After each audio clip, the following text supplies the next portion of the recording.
HSBC Amanah MPower Credit Card Honest Review and User Experience 2025. If you're looking for a Sharia-compliant credit card that also rewards your everyday spending, the HSBC Amanah MPower Credit Card might have caught your eye.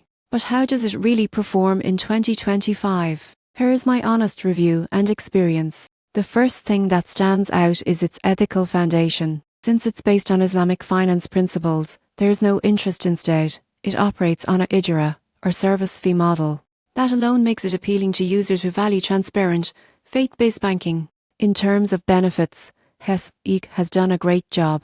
You earn cashback on everyday categories like groceries, fuel and wallet top-ups up to 8% during promotional periods. The card also comes with exclusive dining deals and travel perks. Most people get this wrong. They think Sharia compliant means limited features. But this card competes head-to-head with conventional ones. The mobile app integration, instant transaction alerts and security features all feel modern and convenient. The annual fee is waived with a minimum yearly spend, which makes it even more practical. The only downside? Cashback caps apply, so heavy spenders may find it restrictive. Overall, the HSBC Amanah MPower credit card strikes the perfect balance between ethics and everyday value. For users seeking financial peace of mind without sacrificing modern perks, it's a strong choice for 2025.